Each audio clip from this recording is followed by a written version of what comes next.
Владимир Алексеевич, что мы хотим сделать в следующем году? Поподробнее про конференцию. Какие цели у нас будут? Кого пригласим и о чем будем говорить с людьми-то? Ну, я думаю, что надо повторить ту же самую тему вступления, вступления человечества в космическую коалицию. Вот. Но приглашать сейчас сложно говорить, потому что мы же под санкциями, ну и потом ведь против русских идет очень такая целенаправленная работа, что, в общем-то, это какие-то недолюди или еще там хуже. Вот пропаганда-то работает. Поэтому даже если мы сейчас и назовем кого-то, да, вряд ли они поедут. Даже если мы будем там все оплачивать. Вот. Поэтому можно ограничиться советским, ну, Россией, ну, или бывшим Советским Союзом. Потому что ну, даже из стран ближнего зарубежья, и то могут не приехать вообще-то, да. Ну, хотя вот кого мы знаем из старых-то, наверное, приедут все-таки. Ну, а посмотреть список-то уфологов большой.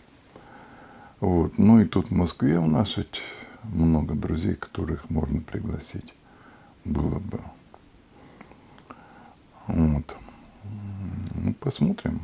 Ну, а с Как другой это стороны, будет. опять же, в 96-м году у нас не было возможности, как сейчас, по интернету попросить человека прислать какое-то свое обращение или доклад. А сейчас все-таки в этом плане, если человек даже приехать не сможет, но ему интересно сказать свое слово, наверняка он сможет, как это делают во многих сейчас конференциях, прислать какое-то свое видеообращение, которое можно показать.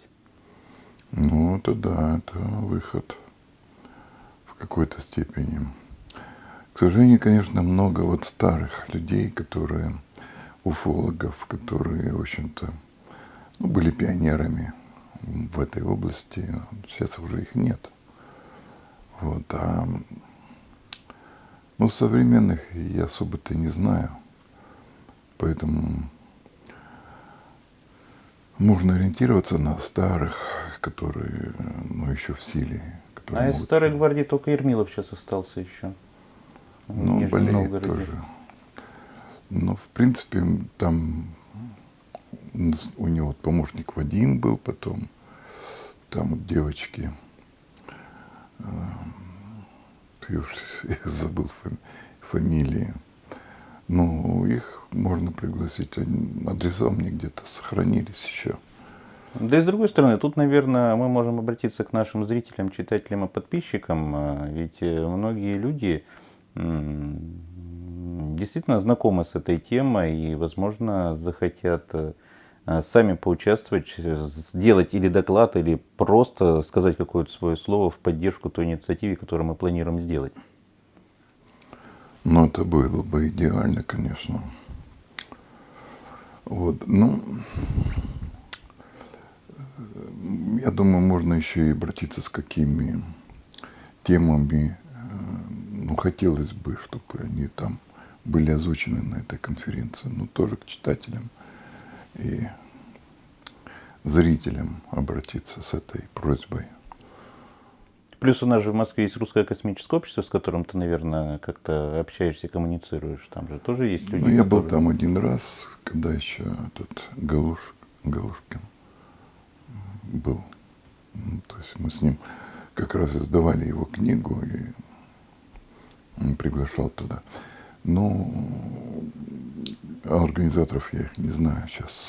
Там молодежь в основном. В Америке, кстати, наверное, один из наиболее сейчас прогрессивных исследователей, можно сказать, уфологов, вот этот господин Грир. Наверное, знаешь такую фамилию. Нет, не слышал. Ну, вот он как раз, у него общество, дискложуры, по-моему, называется, обнародование, рассекречивание. Вот он тоже последние лет 15 бьется за обнародование правительственной информации о контактах с независимыми сообществами, причем достиг достаточно большого успеха, и их даже на выступления в Конгресс США периодически приглашают с такими темами. Ну, здорово.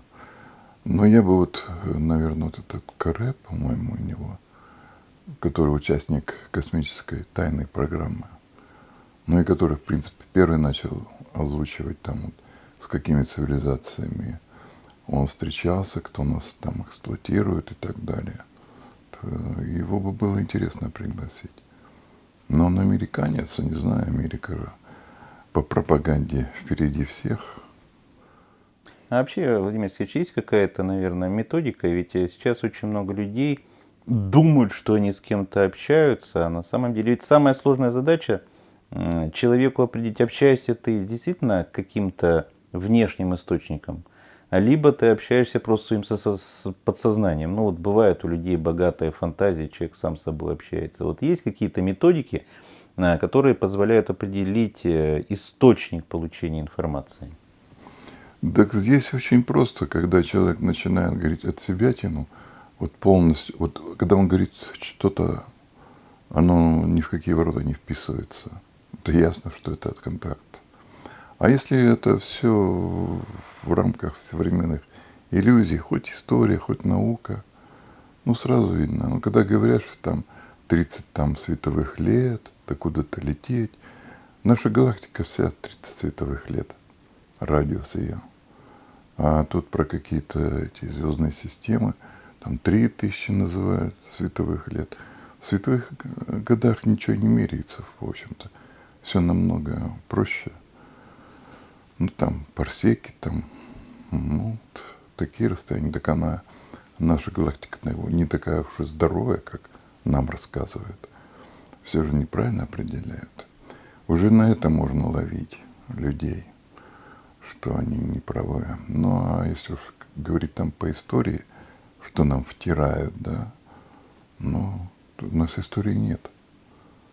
И поэтому, ну, какие могут быть там татаро-монгольские иги, там, ну, нам же говорили, что у нас было, значит, 3 ига, это готская, варяжская и татаро-монгольская.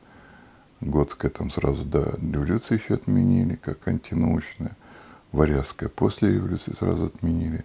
Но татаро-монгольская продержалась до 60-х, 70-х годов, когда вот начались новохронологи и указали на всю эту несусветную чушь, да, которую нам вешали на уши всякими там кометами там, и прочими вещами. Так не было столько комет. Вот, и, в общем-то, доказали, что, в общем-то, истории-то и не было. Ну и потом вот Морозов Николай, который, в общем-то, доказал, что и Древней Греции не было, вот, и римская история, которая периодически повторяется, там, значит, относят на эти века все глубже, глубже, а ее тоже не было. Это все производное вот этих вот последних событий именно.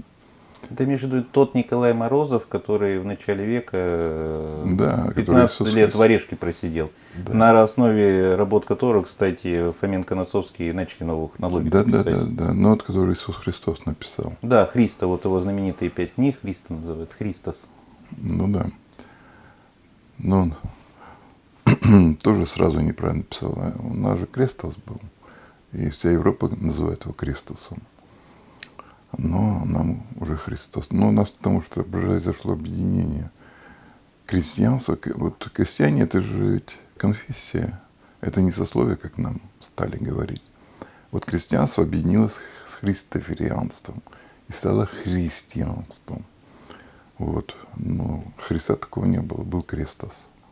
И Крестос он получил, но это как бы оскорбительное было, то, что он скрестился с Марией Магдалиной. А Мария Магдалина, она была анткой, то есть человеком-обезьяной.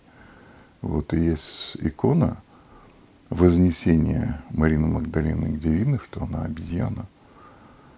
Вот. Ну, икону, я-то ее как бы репродукцию имел, сделал фотографию в своей книжке, но так-то она особо неизвестна. Я вот вспомнил Алан Хайнек, известный американский исследователь уфологии, сказал, что самый простой тест проверить человека, является ли он контактером, передает ли он правильную информацию, попросить, чтобы ему передали информацию о том, как выглядит с вашей планеты звездное небо. Потому что, не зная этого, человек этого никогда не подделает. Ну, это да. Кстати, именно поэтому, помнишь, такой был знаменитый контакт Бетти и Барни Хилл, когда они, побывав на борту некого летательного аппарата, нарисовали ту звездную карту, которую они там видели. Ну да, сетку эту. Сетка. Да, и ее и вычислили. И назвали-то их этими серыми. Ну, тоже недружественная нам цивилизация. Но потом, ну, у нас ведь много контактеров-то было, вот, которые, тот же самый Адамский, он сфотографировал Луну обратную сторону в 1952 году.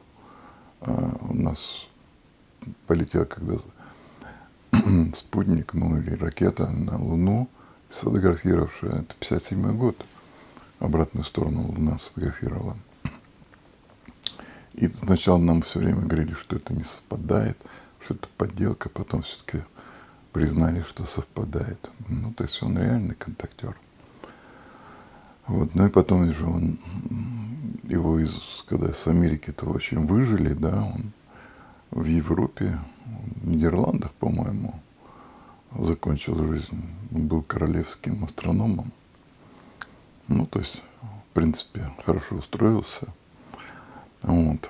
Ну, то есть, потом этот Билл Майер. Которого тоже сейчас загнобили и сказали, что он фантазер. Хотя вот помнишь, Марина Попович фильм привозила? Там же очень серьезные исследования проводили. Да, но он у меня, кстати, сохранился, этот фильм. Она мне его позволила переписать, но с тем условием, чтобы я никому не давал. Я, в принципе, никому и не давал его. Но что интересно, мы когда смотрели у нее его, да, когда смотрели у нее дома, вот, там был снимок этой семьи Аси, которая, они сидели там под деревом с Билли Майером. Вот там был снимок этой женщины. Но она как человек, то есть встретишь, в принципе, ну, обратишь, может, внимание, да, симпатичная. Вот. А так, в принципе, то все то же самое. Но она сплет, как она сама говорила. Вот. А потом у меня вот фильм, вот ее нету. То есть они еще и выбирают, кому показываться, кому не показываться. Вот.